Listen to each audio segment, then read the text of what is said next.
YS Rajasekhar Reddy 2009 September 2వ తేదీన ఆయన హెలికాప్టర్ మిస్ అయింది. ఆ రోజు అందరం సాక్షులమే.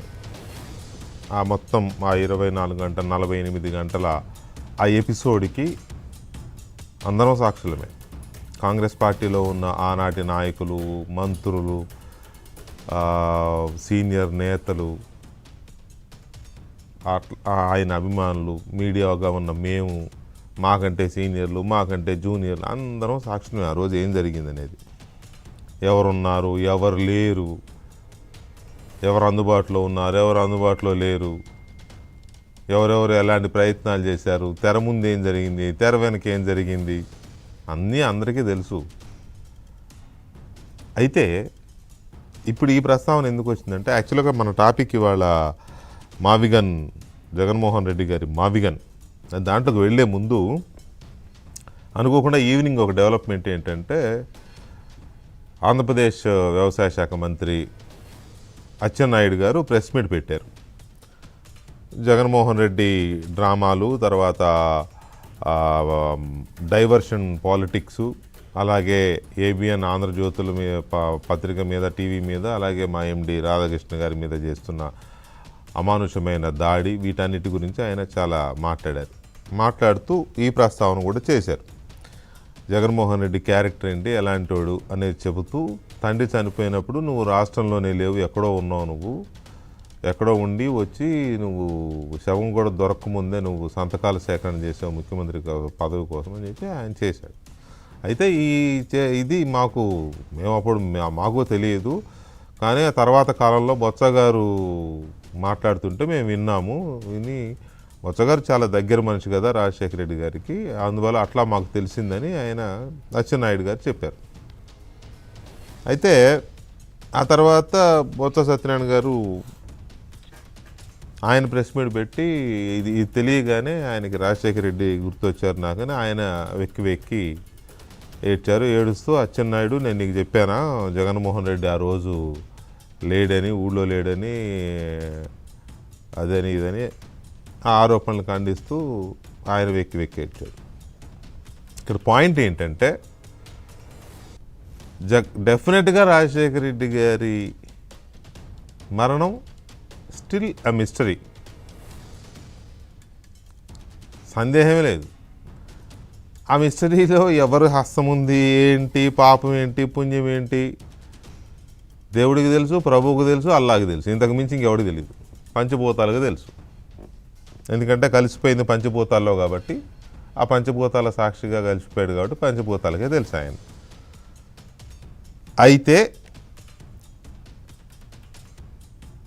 ఆ కేసు గురించి, ఆ ఎపిసోడ్ గురించి కొద్దిగా నాకు ఎక్కువ తెలుసు. ఎందుకంటే రాజశేఖర రెడ్డి గారి మరణం వెనక వాళ్ళ హస్తం ఉంది, వీళ్ళ హస్తం ఉంది అనే ఎపిసోడ్లో డిబేట్లు పెట్టి నేను జైలుకి జైలుకి పంపించారు నన్ను. అప్పుడున్న కేంద్ర ప్రభుత్వం, రాష్ట్ర ప్రభుత్వం, రోసయ్య గారు ముఖ్యమంత్రి, కేంద్రంలోనేమో మన్మోహన్ సింగ్ గారు ప్రైమ్ మినిస్టరు, హోంమంత్రి చిదంబరం. డైరెక్ట్గా కేంద్ర ప్రభుత్వమే ఇన్వాల్వ్ అయ్యి నా పైన కేసు పెట్టి, ప్రభుత్వమే అధికారికంగా కేసు పెట్టి జైలుకు పంపించారు. వారం రోజులు జైల్లో ఉన్నా నేను కూడా.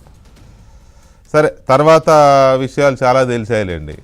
నేను అన్యాయంగా బుక్ అయిపోయాను, ఎవరితోనో చేతులు కలిపారు, ఎవరెవరో రాంగ్ ఫీడింగ్లు ఇచ్చారు, చర్చలు పెట్టించారు, కోట్ల రూపాయలు చేతులు మారినాయి, అన్నీ తర్వాత తెలిసాయి. కానీ అప్పటికే జరగాల్సిన డ్యామేజ్ జరిగిపోయింది నా జీవితంలో. అదొక కాకపోతే నాకు చాలా విషయాలు తెలుసు, ఆ సందర్భంగా తెలిసినాయి చాలా విషయాలు.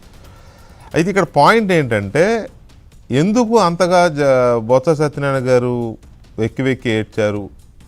నో డౌట్ బొత్స సత్యనారాయణ గారికి రాజశేఖర రెడ్డి గారు అంటే చాలా అభిమానం, ప్రేమ. హెలికాప్టర్ తప్పిపోయిన క్షణం మేము సెక్రటేరియట్కి వెళ్తే నన్ను వాటేసుకుని బొత్స సత్యనారాయణ గారు అప్పుడే సెక్రటేరియట్ ముందు సీఎం ఆఫీస్ నుంచి చెట్టు కింద ఏడ్చాడు ఆయన.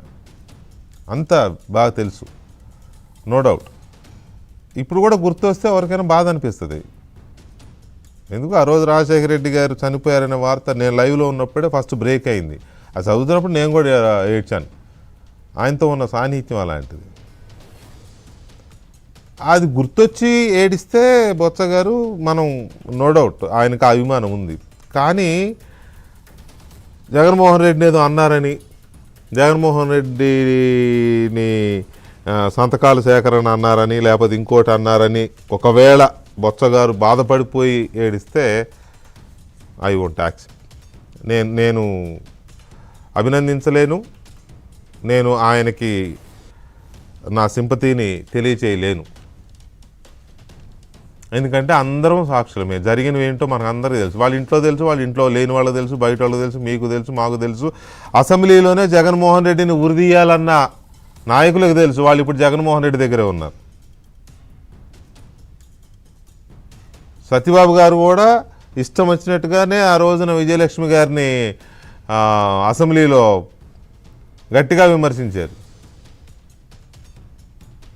అసలు మీ నాన్న బ్రాందీ తాగడని చెప్పగలవా అని షర్మిలను కూడా క్వశ్చన్ చేశారు బొత్స సత్యనారాయణ గారు. అంటే ఆ రేంజ్లో యుద్ధం నడిచింది. ఇప్పుడు ఏమి తెలియదు మాకు అని అంటే అభినందించలేము. అయితే ఈ విషయం మాట్లాడడానికి మనతో మాజీ మంత్రి, కాంగ్రెస్లో అప్పట్లో కీలక పాత్ర పోషించిన